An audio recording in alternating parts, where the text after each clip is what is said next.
पिछली बार की तुलना में हम देखें कि इस बार थोड़ी मजबूत तो दिख रही, या माहौल हम कह सकते हैं कि वैसा नहीं है, तो आपको लगता है 52 से ऊपर चली जाएगी कांग्रेस? देखिए, उन्होंने जो नैरेटिव सेट करने की कोशिश की जातिगत जनगणना वाला, तो जातियाँ हमारे यहाँ पे मजबूत होती है, लोग निश्चित तौर पे उनकी बात में आ सकते हैं।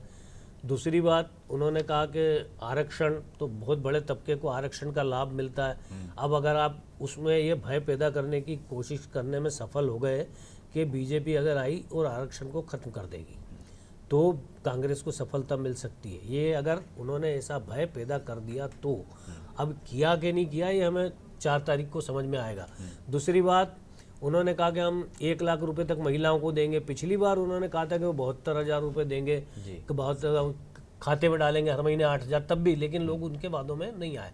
यहाँ भी उन्होंने कहा था, मध्य प्रदेश में भी कहा था कि 1,500 रुपये महिलाओं के खाते में देंगे, लेकिन वो लोग नहीं आए। दूसरी बात ये कि मोदी सरकार डिलीवर कर चुकी है, जो चीज़ें करने, किसानों के खाते में जो पैसा जाना था सीधा जा चुका, जिन योजनाओं का लाभ जाना था वो बिना किसी बिचौलिए के लोगों के पास जा चुका है 10 सालों में, तो एक लाभ मिल चुका है। और कांग्रेस ऐसा नहीं है कि पहली बार कोई सरकार में आने के प्रयास कर रही, कांग्रेस तो 50 साल सरकार में रह चुकी है जी।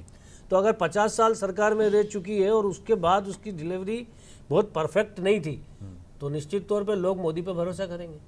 देश की 85 से लेके 90 तक सीटें ऐसी हैं जहां पे 20% से अधिक मुस्लिम वोटर हैं।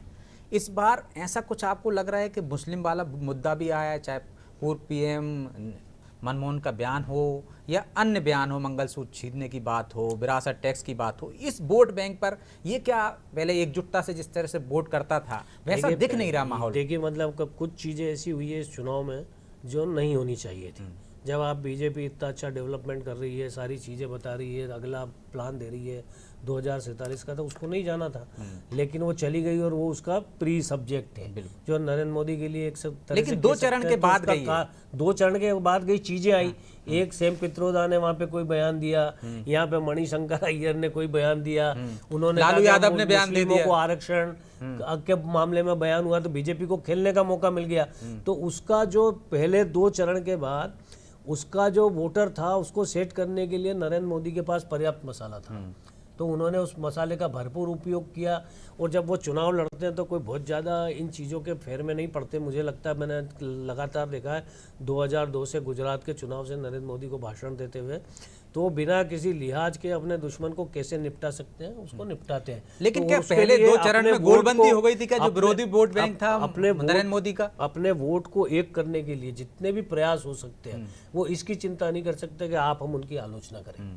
उनको पता है कि मेरा वोटर कैसे एक होगा, और उनका वोटर बहुत ही स्पष्ट है कि जो हिंदू वोट है वही उनका वोटर है।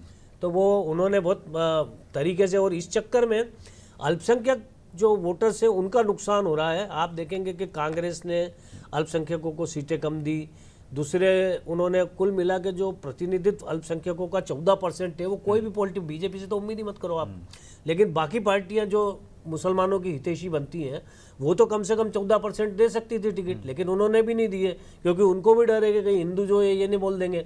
तो मुझे लगता है कि एक बड़े ही इसमें उहापोह की स्थिति में मुस्लिम मतदाता है, तो वो भी उतनी तादाद में वोट डालने निकला या नहीं निकला, ये भी एक सवाल होगा, क्योंकि उसको क्या फायदा हो रहा है, उसको केवल बीजेपी को हराना है, ये एकमात्र होने से उसकी स्थिति में सुधार नहीं होगा।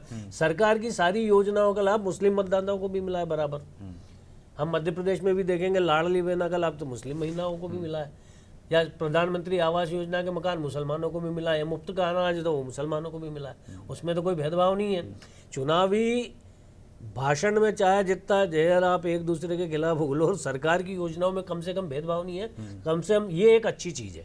ओहो की स्थिति तो हमने देखा है कि कांग्रेस में भी लगती है, क्योंकि किस तरह से उनने मुस्लिम उम्मीदवार कम उतारे हैं, लगातार उस तरफ उनका रुझान कम हो रहा है, क्योंकि वो उनका वोट बैंक है, या मजबूरी है कि वो तो देंगे ही उनको, बाकी वोट बैंक को साधने के लिए बहुसंख्यकों। 2014 के बाद ऐसा हिंदुस्तान में पहली बार हुआ कि ऐसा लगता है कि हिंदू यदि एकजुट हो जाएंगे तो वही अपने दम पे सरकार बनाएंगे।